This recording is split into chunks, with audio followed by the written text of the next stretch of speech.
On March 24, 1996, which was Nisan 5, 5756 in the Jewish calendar, my father died. In the year that followed, I said the prayer known as the mourner's Kaddish 3 times daily, during the morning service, the afternoon service, and the evening service, in a synagogue in Washington, and when I was away from home, in synagogues elsewhere. It was my duty to say it, for reasons that would become clear in this book. I was struck almost immediately by the poverty of my knowledge about the ritual that I was performing, with such unexpected fidelity, and it was not long before I understood that I would not succeed in insulating the rest of my existence from the impact of this obscure and arduous practice. The symbols were seeping into everything. A season of sorrow became a season of soul renovation, for which I was not at all prepared. You're joining us on Bloom, a conversations podcast about anything and everything. That was Dr. Paul Monk, reading the first 2 paragraphs from the preface to Kaddish, a book by Leon Wieseltier, published in 1996, about how he as a Jew came to terms with the death of his father and the wider and deeper impact that had on his life. Paul, why should any of us observe the rituals of the kind that Wieseltier wrote about in Kaddish? Well, the prior question might be, what do we in fact do when it comes to rituals and commemoration of the dead? It's worth asking that question because this tells us quite a bit about why we do it, and we can build on that. I mean, it differs from culture to culture. Leon Wieseltier's experience as an observant Jew was of recovering the tradition that he had taken for granted, not thought very much about, and realizing, as he says, that there was a poverty in his own understanding of why it was done at all, and it came back to life for him. It sounds a little strange to say that we're talking about death and it came back to life, but it became clear to him that there was a reason for doing these things, that it was dignifying, it imparted meaning to his life, and it seeped into aspects of his life other than simply grieving for his father. And I think if we looked at culture after culture over time and across space around the world, we would find similar things occurring, that when people, on the occasion of the death of a parent or a beloved or a child, do in fact take time out to immerse themselves in the rituals for the dead, it brings home to them the whole meaning of life, the significance of closeness to somebody, of caring about somebody, of losing somebody, of taking stock of their own mortality. That's what's at stake here. And Wieseltier is a special, very articulate case in point. Well, in that context, one of the most famous English poems is Thomas Gray's Elegy written in a country churchyard, which touches on a lot of the themes and contexts you've just spoken about. Yeah, it does. It has been said, as you put it, that that particular poem is one of the best known, most loved and most commonly recited or read in the English language. And it's very striking that should be so, because at least as I read it, it's an uncomplicated poem. It's not a highfalutin poem. It's not a complex one. It's written in simple rhyme and metre. It's a relatively long poem, but not by any means an epic poem. And it simply is a reflection on the realities of death and burial and the commemoration of the dead and the unknown stories of the humble dead. And it invites us to reflect on the course of life and the dignity of the dead and the nature of being human. It's significant, given its popularity, that if, for example, one reads just the opening 4-line stanza, "The curfew tolls the knell of parting day, the lowing herd winds slowly o'er the lea, the ploughman homeward plods his weary way and leaves the world to darkness and to me," 2 things are probably going to occur. An unusually large number of people will say, "Oh, I've heard that," which would not be true of a great many poems. Mm-hmm. And secondly, the final line of that opening stanza brings the first person, present, indicative, active, as it were, into the story. I am implicated in this. To me. Right, to me, right, to darkness and to me. And darkness there clearly denotes this sense that this is a sombre matter, right? It's night, it's death, it's significance, it's not cheeriness in which one can put those thoughts away and just get on with pleasant activities. Developing. Right? And that's the beginning of the poem. So you enter into night and into the significance of death from the opening stanza. Yeah. And one of the stanzas in that poem that's always been most significant to me, some stanzas later, because of its literary allusions and its implications, is some village Hampden that with dauntless breast the little tyrant of his fields withstood, some mute inglorious Milton here may rest, some Cromwell guiltless of his country's blood. You know, a mute inglorious Milton is probably one of the most famous phrases from Gray's poem, and what it's implying is, well, yes, there's John Milton who wrote Paradise Lost and Paradise Regained, but who knows how many people lived and died simply who had sublime thoughts but never became published poets. They were mute, they were inglorious, but they were human beings with sensibility. You know, that's a very moving reflection. And when we stop and think about that, we'll recognise that actually each of us knows people who we would say are sensitive, are intelligent, are literate or kind or good, but they're not famous. They're not going to become famous, and they'll die one day. They will be, as it were, mute, inglorious Miltons. And if we think about it that way, we think, but they would be worthy of commemoration. We would remember them with sadness and fondness. That's the kind of thing that's been conjured by this poem.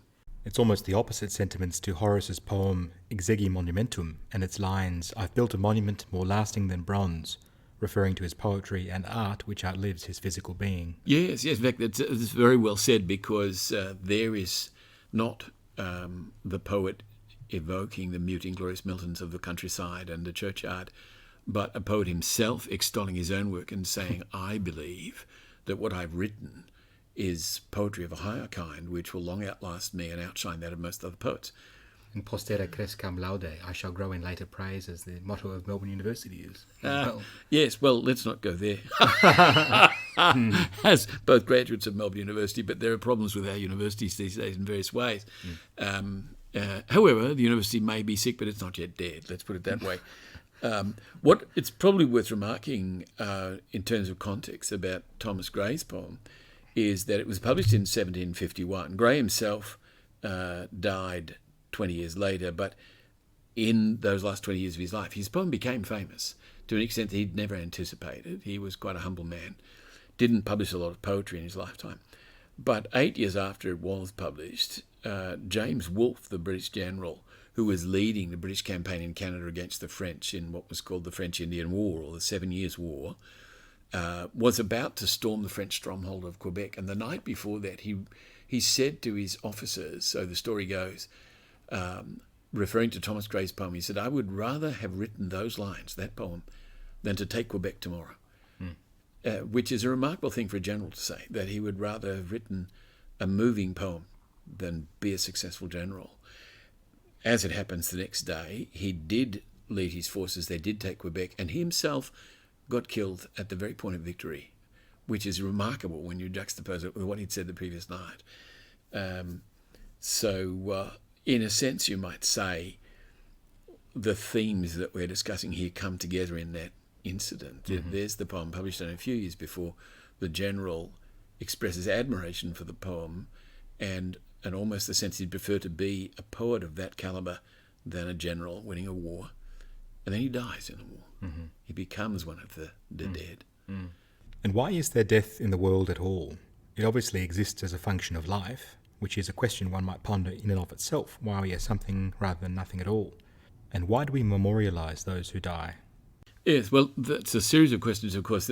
There's a fundamental question as to why there would be death. And then there's the almost metaphysical question that, as you put it, why is there anything? Why is there life? The second of those questions is more or less intractable, because we can't explain why there's life, except in explaining in a scientific and biological sense how there is life.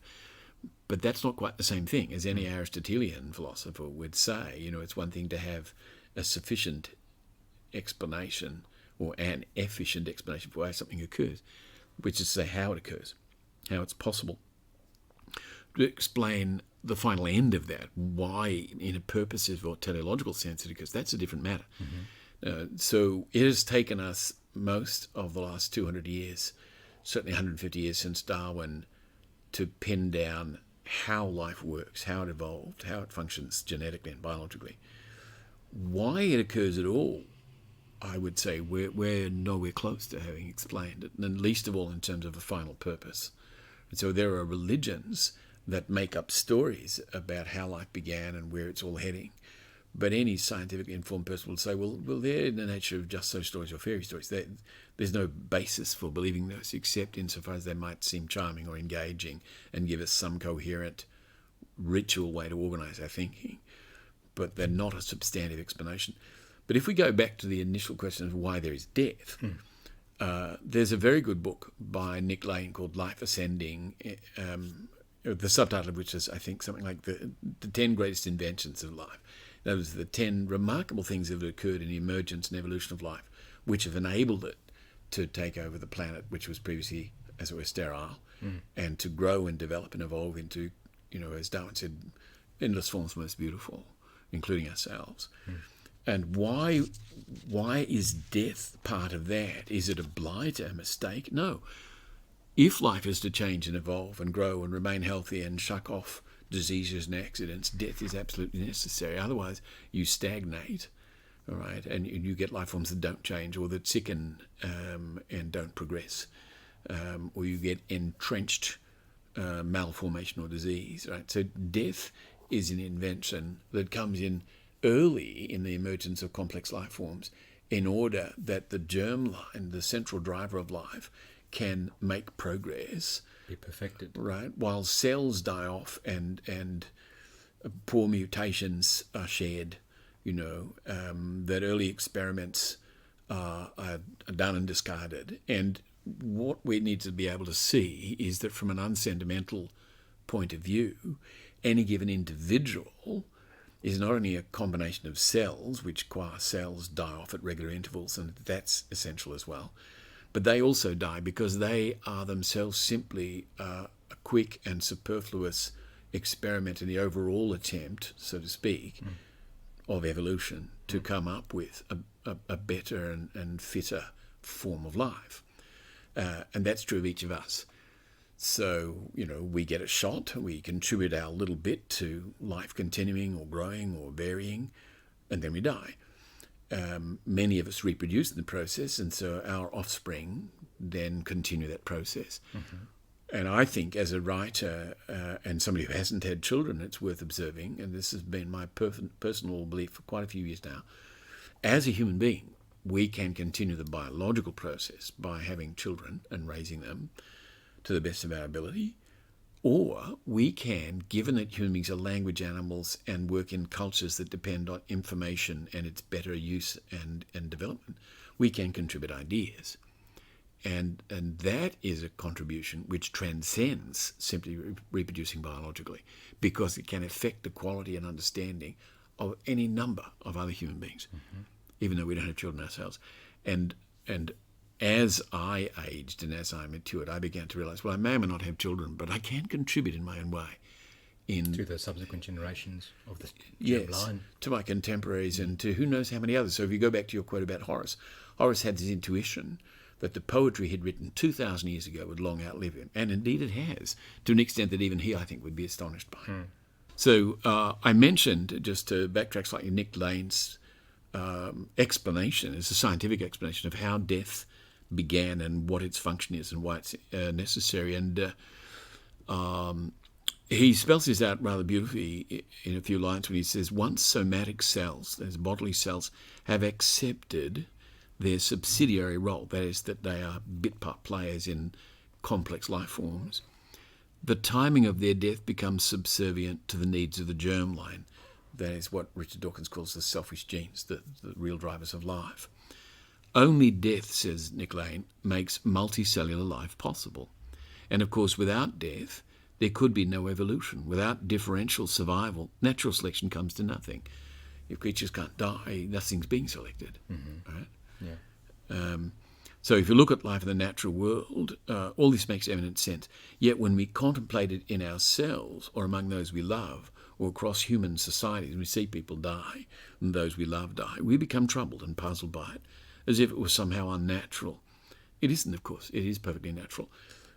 But it tells us something about ourselves as human beings, as conscious beings, that we see this as a puzzle. We tend to sort of lay on myths and rationalizations around that through religion and so on as well. Yes, right? yes. And it's striking that we don't automatically, as a, dare I say, an advanced life form, understand intuitively that this is completely natural.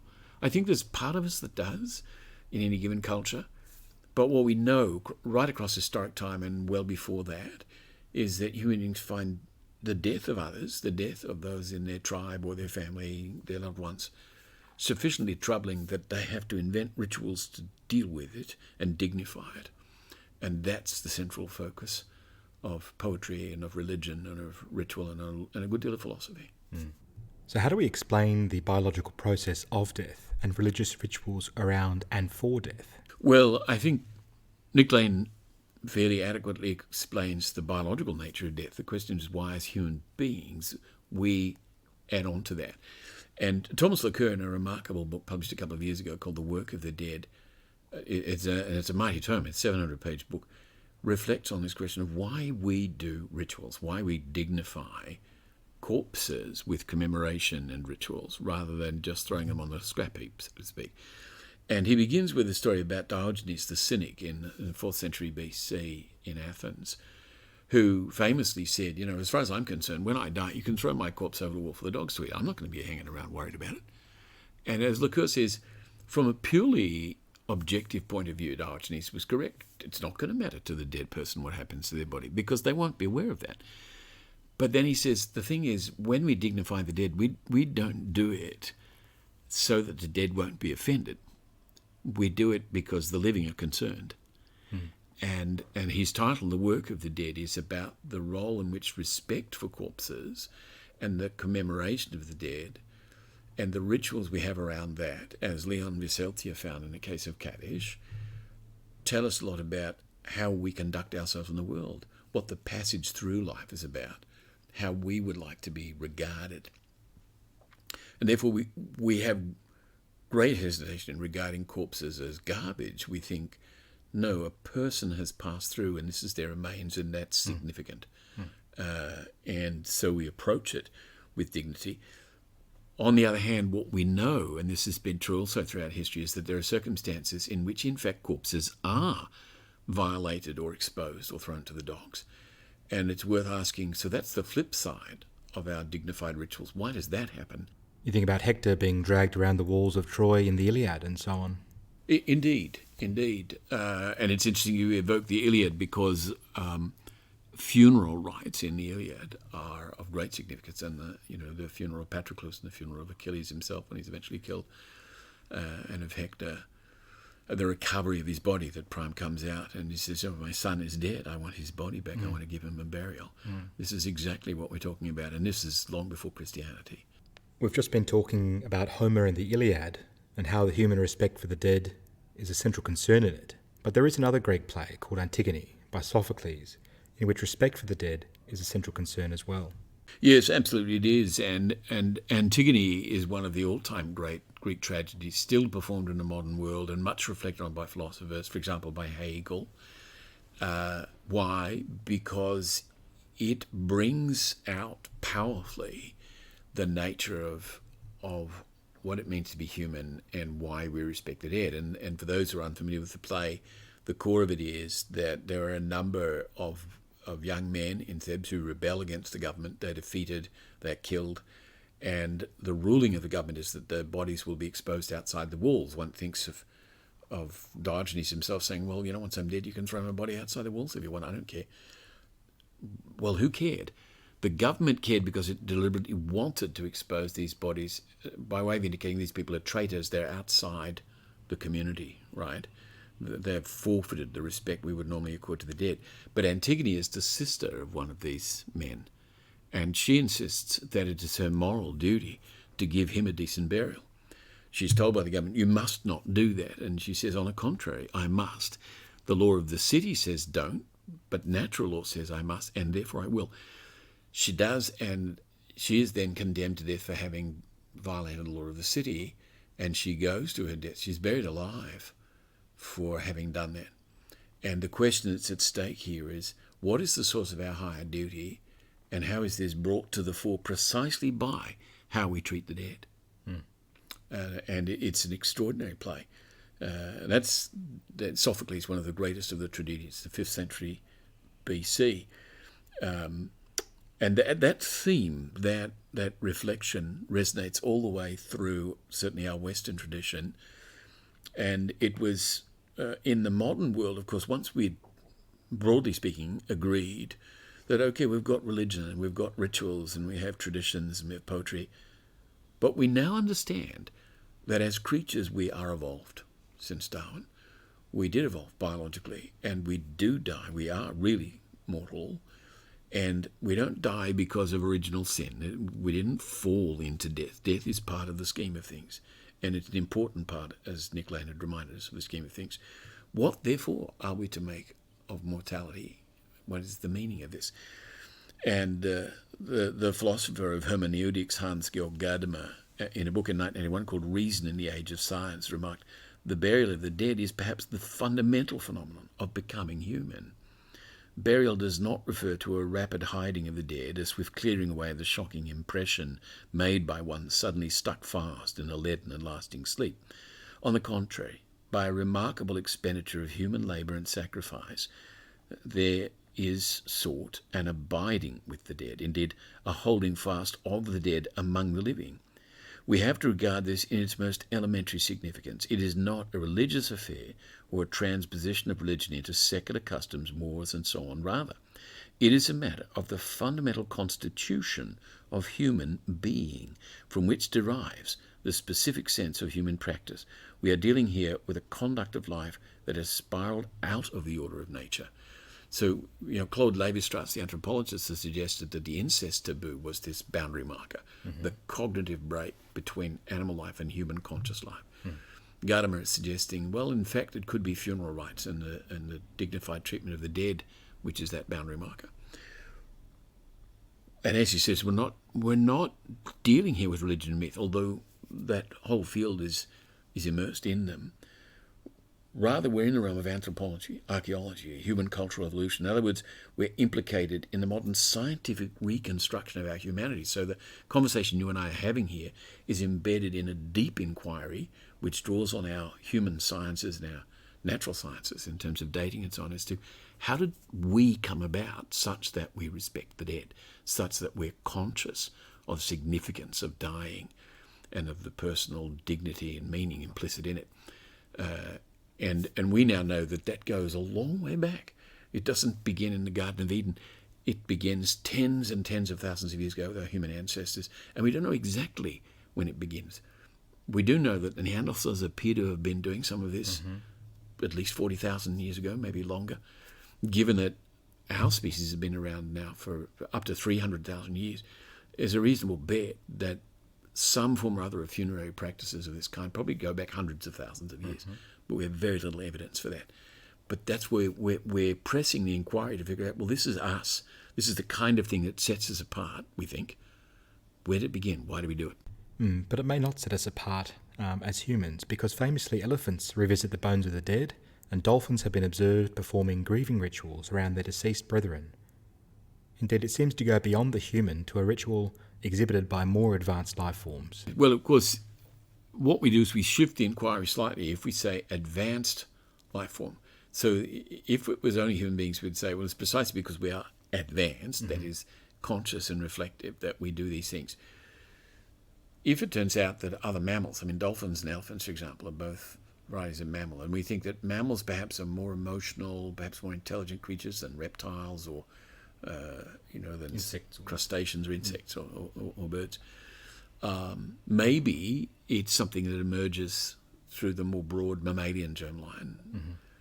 What we can say is that even though elephants might revisit the bones of the dead, or that there might be what appear to be elephant graveyards, so far as we're aware, they don't conduct what we would recognise as rituals or actual burials. And in fact, in important respects, they probably couldn't do that, given their physiognomy. But there may be a family resemblance, as Wittgenstein would say, between some of the things that they do or gesture at and what we have done more and more elaborately in the course of history. What we're now at, though, is once we become scientific and self-conscious and what we like to think of as disillusioned, we have to ask ourselves, all right, if we're just practical, if we're scientific, if we have enormous respect for the facts, we're not superstitious, we're not particularly religious, why do we do these things? It becomes an anthropological question and not just a religious tradition. And this brings us again back to Veseltia and Kaddish, because he was a modern secular man who happened to be Jewish. Then his father dies, and he goes through this ritual because his father has died. But in going through the ritual, he stops and thinks, this is a remarkable ritual. And I had become oblivious to it. It had become, in an important sense, dead to me. It requires a soul renovation. As he calls it, a soul renovation. I'm rethinking and re-experiencing what it means to commemorate the dead and for my father to have died and who I am in the world and that I am mortal. Which he understands through the Jewish tradition. He, in that instance, yes, understands it through the Jewish tradition. It would be a mistake, or you might say cultural prejudice, to assert or assume that it was uniquely dignified. He happened to be Jewish and he rediscovers that tradition. But you could be a Buddhist, you could be a Hindu, you could be a Muslim, Chinese, you could be a Muslim, and you could have the same experience. But he's testifying to how profoundly it affected him doing that. And what I think I'm saying in this conversation is it's worth our while as human beings to put ourselves through that kind of exercise. And if we can do it at one, I would say, higher level even than Veseltia, so instead of just putting ourselves back into whatever tradition happens to be ours or available to us, we say a bit more broadly speaking, philosophically speaking, across these different traditions, what is it that's going on? And that's like, instead of just speaking English, you say, English is one of thousands of languages on the planet. What is language? What is going on that we use language? That's what we're driving at here with regard to death and rituals. So when I mention becoming philosophical and rising above the immediately available traditions, one of the most significant philosophers of the 20th century, a controversial one because of his flirtation with, or indeed commitment to Nazism, was Martin Heidegger. But he's in some ways best known for a book published in 1927 called Being and Time. And it was his attempt to situate human thinking phenomenologically within a natural world and to remove its presuppositions from metaphysics and dualism. And to say we are creatures in the world, but we're conscious creatures in the world. And he wrote of human being in the world, of conscious being in the world, as what he called Dasein, the vertiginous awareness that can make us, that can make us dizzy, of existing in a time-bound order and of our thrownness towards death and ineluctable demise. As far as we're aware, animals don't have consciousness that they're going to die. They just live and die. Human beings, on the other hand, tend to have that consciousness. But Heidegger then says that the peculiar thing about human beings is that that consciousness is more or less a given, but we, in so many cases, perhaps the majority of cases, try and push it away. We try not to think about that. We think it's morbid to think about that. We don't know what to make of that. And so we engage in all sorts of frivolities and distractions and activities, or frenetic activities, in order precisely not to think about death. And then one day we die, or we see people that we love die, and we have to confront it. Yeah. What do we then do? And he says, well, we do various things, but we could do better if we think more about this and make it constitutive of how we in fact live in our thrownness towards death. And to my way of thinking, that's a profound contribution to our philosophical thought. So if our religious traditions aren't adequate to our new understanding of death and dying, precisely how should we be thinking about that one big subject of mortality? Yes, I mean, it is, as you put it, in a sense, one subject and a very big subject and an intractable one, because it's not going away. It's not an illusion. It is a ground reality, right?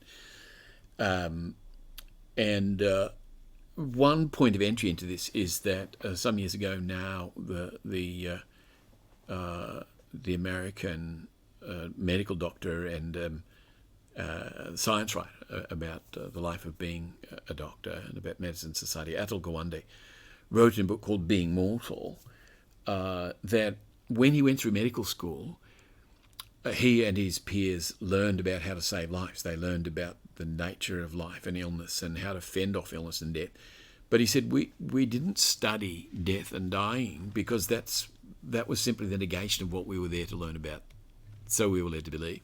But he said, the more I have dealt with the living and the inevitability of death and the difficulties in dying, the more I thought, we've got to do better than this. We've got to think harder about the conditions under which dying takes place and how to handle it better and how to live towards mortality with dignity. And this is a doctor's practical reflection on the kinds of profound questions that Heidegger had been pondering almost 100 years earlier. Yeah. And you yourself, as we discussed in another podcast, had an experience with metastatic cancer. Was Gawande's book something that provided context and inspiration for that particular journey? Yeah, it was. I mean, I read that book. I read another one by a fellow called Sherwin Newland, who, as I recall, was another American medical practitioner, essentially. His book's called How to Die, Reflections on Life's Final Chapter.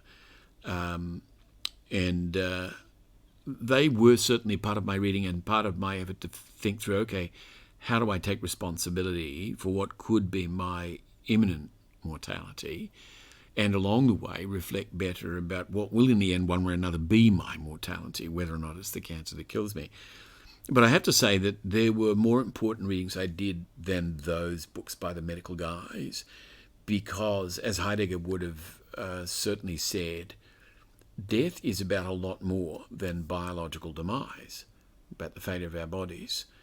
And that's the most obvious aspect of it. And the treatment of bodies as corpses is the obvious part of rituals. But the key thing to being human is the personality that animates a body. And it's the separation of that personality, the disappearance of that personality that makes a body a corpse. Alas, poor Yorick. Right? Alas, poor Yorick. I knew him, Horatio. One of the, it's such an evocative passage from Shakespeare. If those of our listeners are unfamiliar with it, that it's, one simply has to pick it up, right? I mean, this is in a crucial scene in Shakespeare's Hamlet, where Hamlet is in a graveyard and he notices, and he's got his friend Horatio with him, and he notices that a grave is being dug, and he has no idea who it's being dug for. He's just rather curious about the process of digging a grave, and the grave digger is digging a hole and throwing up old skulls and bones, to vacate it for a new body. What Hamlet doesn't know, and he discovers it only at the end of that scene, is that the body that's about to be buried there is Ophelia, his girlfriend who has just committed suicide. He doesn't know this has happened, and he doesn't know that his own words to her actually triggered her suicide.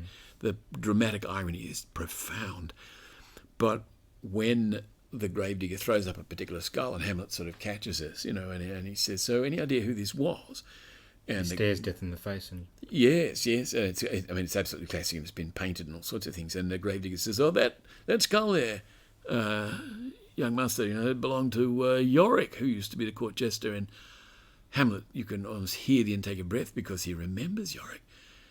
And he had no idea this was his grave or his skull. And he says, "Alas, poor Yorick, I knew him, Horatio. He was a man of most excellent jest, and yes, and could set the room alight." That's right. 1,000 times he hath borne me on his back, and set the table on a roar. It's a wonderful passage, right? And that, as much as almost any passage in literature, is having us through Hamlet's eyes confront mortality. And the base materialism that we're all reduced to when Hamlet says that Caesar, dead and turned to clay, might stop a hole to keep the wind away. Yes, the same fate has befallen Alexander and Caesar, and and that brings us almost back to Thomas Gray's elegy, written in Country Churchyard. The people are buried, and the death takes us all, and there's a kind of democracy of death, because once you're dead, all your glories and pretensions, they're gone. Horace might respond, "Sure, with my body, but my poetry, that endures," But to come back to this question, therefore, of reading, if anything, that little digression throws up in a variant the point I was going to make, which is I read these medical things about biological death, but we've just discovered right there that Hamlet's soliloquy, or his remarks in Shakespeare's play, brings these things to the fore in a way that a more medical and biological reflection actually doesn't do. And there were two books that I did read while I was ill that did that for me. One was Marcel Proust's In Search of Lost Time, which culminates right at the end with a reflection on dying and its relationship to what it means to be alive, to be conscious, and to try and finish one's work and one's writing.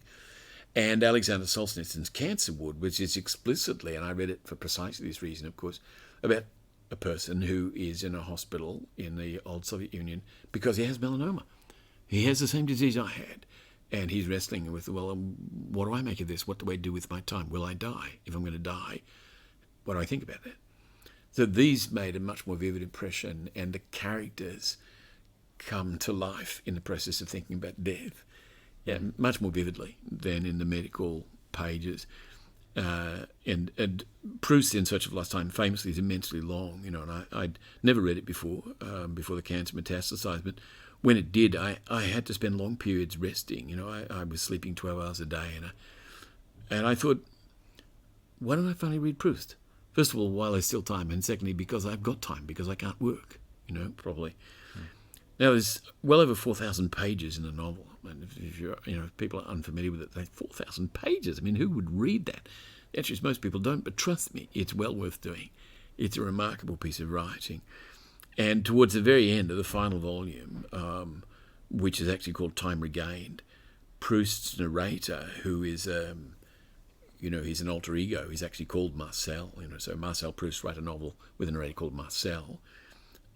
Reflects precisely on dying, and he says to himself, the idea of death took up permanent residence within me in the way that love sometimes does. Not that I loved death, I abhorred it, but after a preliminary stage in which, no doubt, I thought about it from time to time, as one does about a woman with whom one is not yet in love, its image adhered now to the most profound layer of my mind, so completely that I could not give up my attention to anything without that thing first traversing the idea of death. And even if no object occupied my attention and I remained in a state of complete repose, the idea of death still kept me company as faithfully as the idea of myself. And on that day on which I had become a half-dead man, I do not think that it was the accidents characterizing this condition, my inability to walk downstairs, to remember a name, to get up from a chair, that had, even by an unconscious train of thought, given rise to this idea of death, this conviction that I was already almost dead. It seems to me rather that the idea had come simultaneously with the symptoms, that inevitably the mind, great mirror that it is, reflected a new reality. Yet still I did not see how from my present ailments one could pass without warning of what was to come to total death. Then, however, I thought of other people, of the countless people who die every day, without the gap between their illness and their death seeming to us extraordinary. This is literary, right? This is in the same kind of realm as Hamlet's reflections. And that enriched my understanding of the condition I was in. Proust famously, as he wrote this all but interminable novel, was seriously ill. He was confined largely to his bed in what, as they say, was a cork-lined bedroom, to give him privacy, to give him quiet, to give him rest. And he wrote, and mostly he wrote at night. I did a lot of writing in those years of illness and a lot of reading, and that helped me to form my understanding of what was going on and what it meant to me. But having had that thought, Proust reflected that he would render the fact of his mortality meaningful by finishing, if he could, a book that he was writing, which is in fact the book one is reading, even though he acknowledged that eternal duration is promised no more to men's works than to men, which of course links back again to Horace thinking that, in fact, maybe he's transcended that with poetry that will last longer than the pyramids. Now, Proust did finish his work, of course, and so far, 100 years after his death at the age of 50, it has survived and been acclaimed. But this isn't an outcome anyone can guarantee and isn't available at all to most mortals. They won't do things that will outlast them. In Cancer Ward, the response of Vadim, the guy with melanoma, is comparable to that of Marcel and thus Proust, but less ambitious. He simply decides that he's not going to waste what time is available to him by engaging in frivolous distractions. It's almost as if he's read his Heidegger. But he hasn't. It's just that Solzhenitsyn, the author, is a serious and philosophical person, as Heidegger was. And he has Vadim reflect that, he says, the falsest line of reasoning would be to treat what he was losing, that is, his life, his freedom, as a premise. How happy he'd have been, how far he'd have got, what he'd have attained if only he'd lived longer. The right view was to accept the statistics which stated that some people are bound to die young. So, dying young, a man stays young forever in people's memory. If he burns brightly before he dies, his light shines for all time. In his musings during the past few weeks, Vedam had discovered an important and at first glance paradoxical point.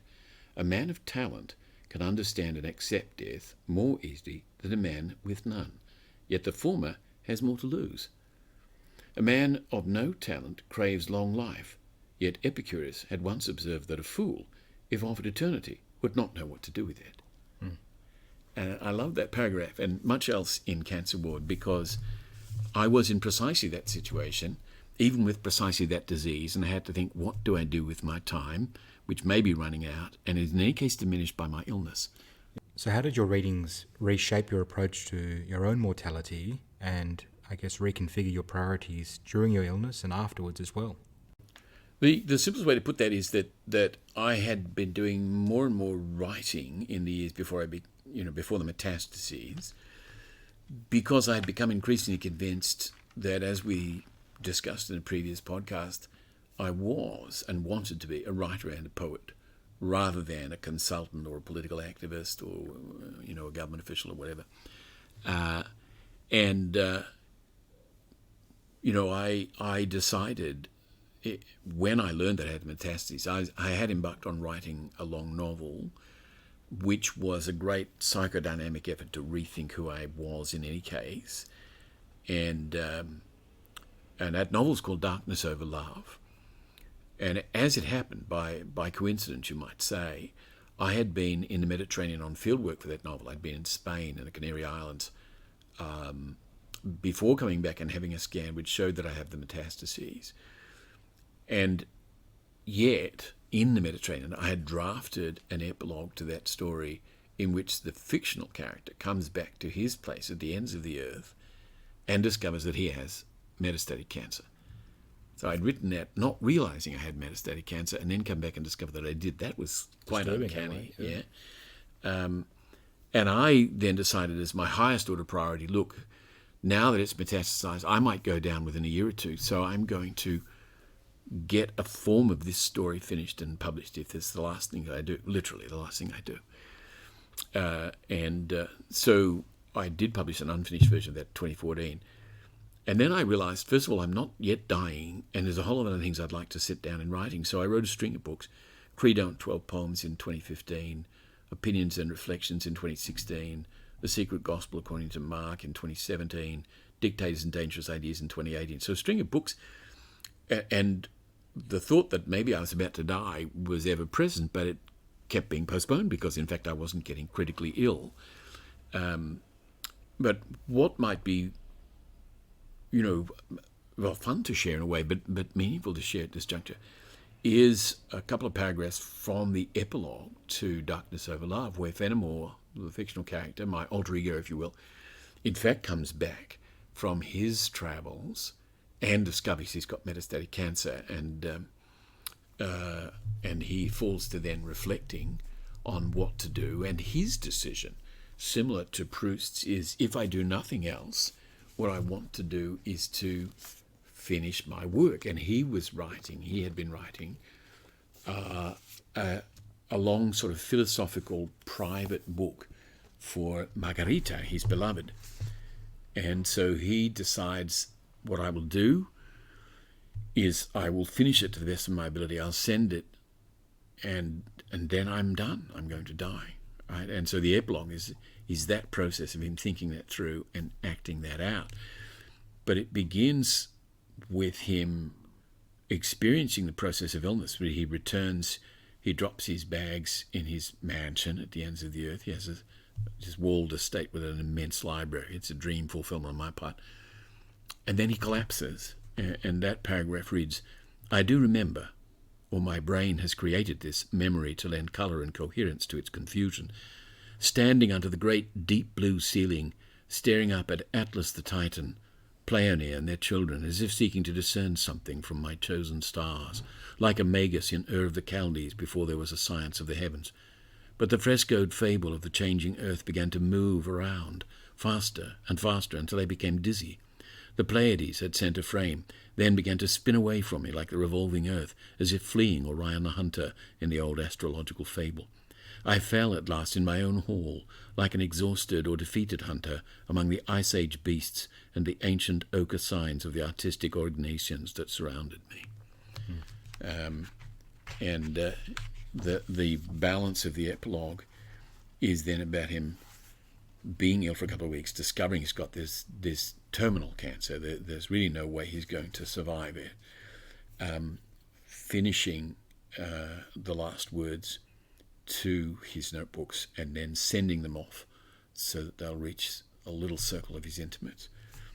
And then he signs off addressing Margarita, his beloved, to whom this whole work of his was addressed. All these levels of darkness I had set out to fathom when we met, believing still in light, the giving off of free oxygen and the exchange of information. You wanted to believe that music was the answer to all darkness, but your disillusionment with Hebreo cast a shadow of your hope. Orchestration and choral polyphony would be the human equivalent to the terraforming work of the prokaryotes, yes? Dance and song, properly understood, would be the healing therapies for the species. Ah, my songbird of paradise, if I could have one wish, it would be to hear again your singing voice, like that of Nephesh, in the high halls of Memphis in the days of our youth and our love. Now, however, I must embark alone upon Aletheia, and go freely at last, where none shall find me.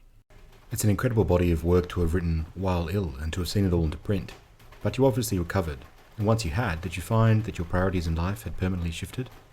I would say that it induced, once I realised that I was actually not going to die imminently, a total commitment to serious writing, above all poetry, and to love and meaning. In other words, to answer your question, no, I wasn't about to revert. In fact, I remember very specifically lying in a hot bath one evening, thinking about, all right, if I'm not going to die sometime soon, if I'm in complete remission, as they tell me, I've got to earn a living again. What do I want to do? What am I going to do? And it was very clear to me, emotionally, intuitively, I don't want to just go back to earning a living in terms of a business. And this is crucial in terms of the existential parameters we're talking about. What did I want to do? I passionately wanted to write. And so I thought, okay, good, that's fine. But if I'm going to do that, it has to earn a living for me. So what can I write that will both be authentic and creative and earn me a living? And I set about thinking that through, and I've been engaged since then, this is the last 3 years, in a number of projects that have the intention of being both highly creative and raising my profile and therefore my earning capabilities to a whole new level. One of those projects is a book of poetry called Lyrical Epigrams, which we've excerpted from in a couple of our interviews. Another is a major TV drama about the founding of the Emirate of Cordoba in the 8th century. And as I've worked on these, there's been a slow revitalization, and I have in fact got to the point now where I can enjoy life more than I've been able to do for quite a few years. But that enjoyment is strongly geared to these existential questions. That reveals what you've been doing in life since your recovery. But talk to us a bit more about those reflections on death, which you've continued throughout. Yes, I think there's a couple of aspects to that. One is that not only because I'd been through what in a sense was a diffuse near-death experience, but because I'm now 64, I'm not a young man and I'll never be young again, I'm more aware than before that however well the next few years may go, my days are numbered in an important sense, in an irreducible sense. And so I think about that and I use it to focus my attention on my priorities. But one of the other things I do on a regular basis is I walk. I go for a walk every day, and because of where I live, there's a large cemetery, the Melbourne Central Cemetery, only a couple of 100 yards away. And I'll often walk through there because it's a great stimulus to thinking about the very things you and I have just been discussing. And one of the things that strikes me again and again when I walk through the cemetery is that there are endless examples, and they leap at you, from all sides. You don't have to sort of go hunting them down in obscure corners of the graveyard.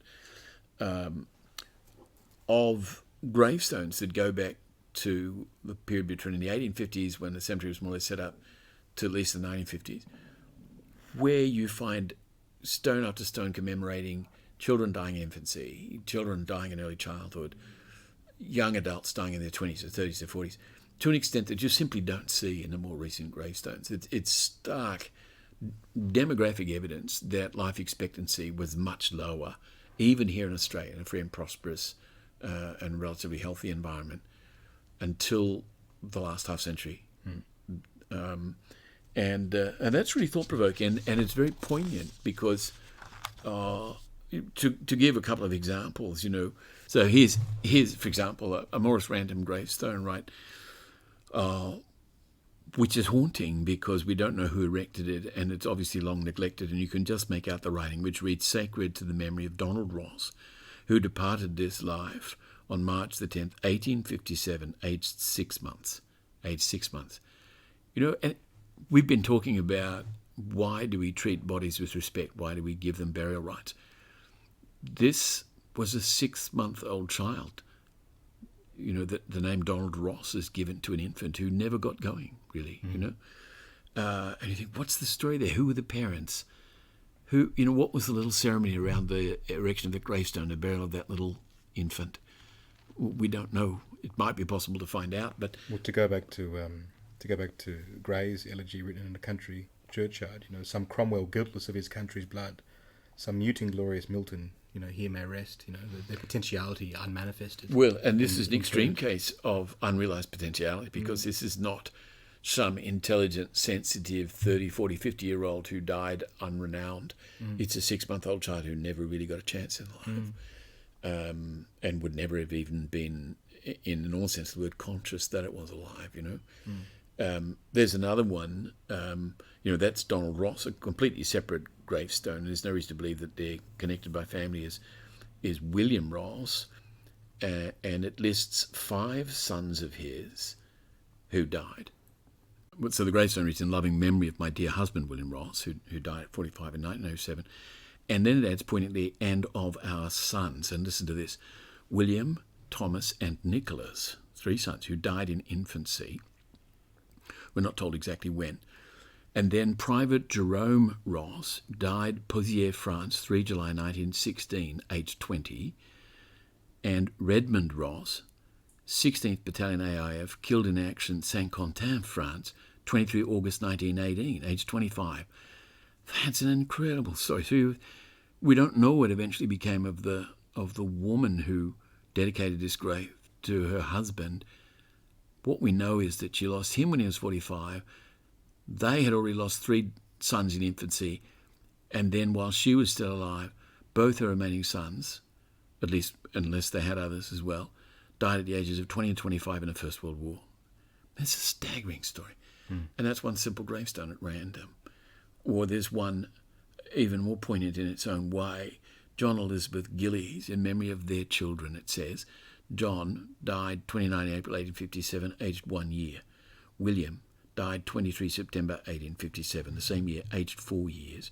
Adam died 1st November 1852, so 5 years earlier, aged 2 years and 5 months. So 3 children dead in infancy.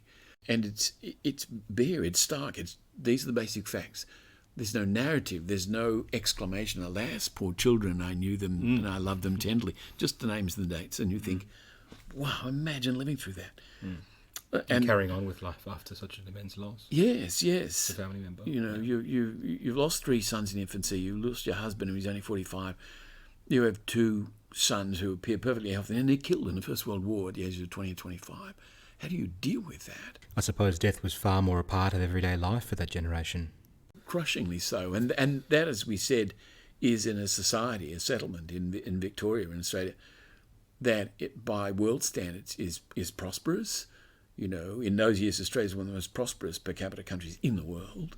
Right? It's free, it's well governed compared with most countries, it's relatively healthy. And still this is happening. Right? And then, as I said, there's the Gillies who lose 3 sons within 5 years, all in infancy or very young.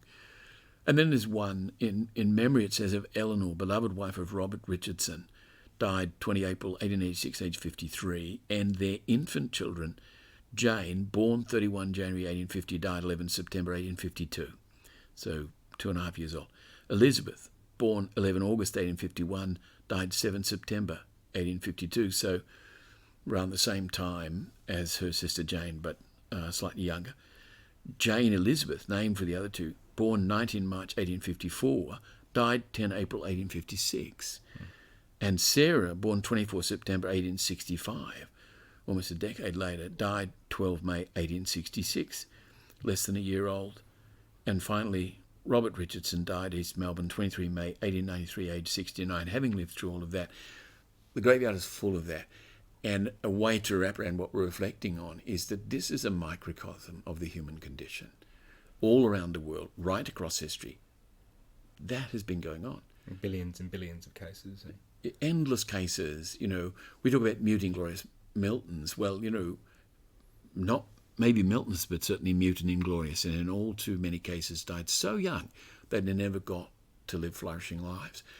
You call your podcast series Bloom, and you like to interview people who've lived interesting and flourishing lives. I've been fortunate in a lot of ways. I've done exactly that despite the cancer, right?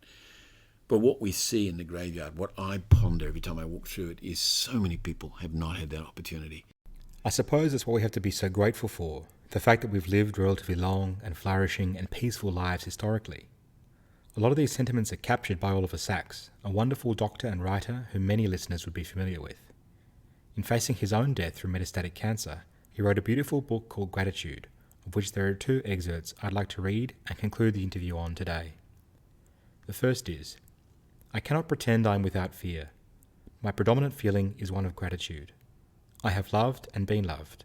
I have been given much and I have given something in return. I have read and travelled and thought and written. I have had an intercourse with the world, the special intercourse of writers and readers. Above all, I have been a sentient being, a thinking animal on this beautiful planet, and that in itself has been enormous privilege and adventure. And the second one is, writing at around the age of 80, thinking back on what he could have done differently and whether he might have got more out of life, which is something that plagues us all, he wrote, At nearly 80, with a scattering of medical and surgical problems, none disabling, I feel glad to be alive. I'm glad I'm not dead sometimes bursts out of me when the weather is perfect.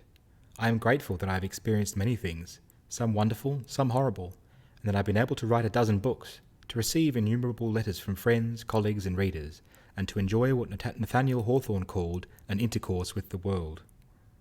I'm sorry I have wasted and still waste so much time. I'm sorry to be as agonizingly shy at 80 as I was at 20.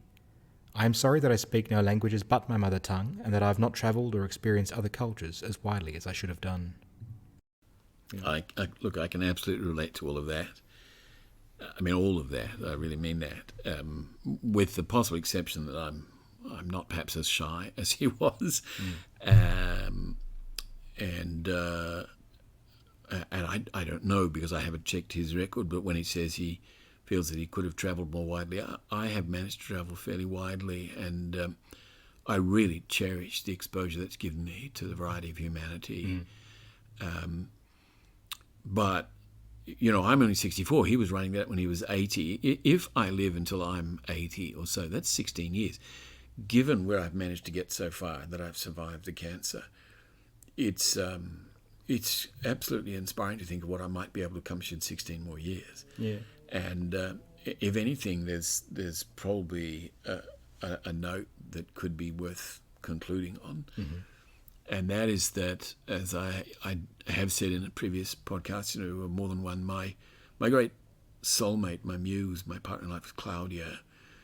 And a couple of years ago, we had been travelling in Spain and Switzerland, and we were about to part company because she lives and works in Caracas and I in Melbourne. And she said to me in the departure lounge, I intend to live until I'm 92 and I want you around for the duration. And I said, well, that's a very sweet thing to say, but if I do that, I'll be 104, and I'm really not sure you'd want me around. What that says is 2 things, or 3 things, I suppose. One is that she and I are both conscious of aging and mortality, but she's very full of vitality and committed to life, wants to live a long life, and wants my company in that life. That's a beautiful thing to hear. Secondly, that nevertheless, it's an ineluctable process. We do age and we cannot forever fend it off, and we will end up parting. One of us will die before the other, and barring some terrible accident, I'll go first because I'm 12 years older than her and I've been ill, and she's full of fitness and vitality. But the third thing, and the highlight of it, is that we are doing this. We're sharing our lives with great freedom. We're travelling, we're seeing things together, we're talking about everything. We care about each other. That's a great way to live. And that's been enhanced for me by the experience of illness and reflecting on death. And to link it back to the original comment we made at the start of the interview about how strange existence is in itself, that we should be anything at all and not nothing, we should be so grateful to have been alive at all and to have experienced life on this beautiful planet. So. Yeah, I mean, stones can be sublime to contemplate, but I wouldn't swap places for them for any money. Thank you very much for your time, Paul. It's been wonderful. Thank you.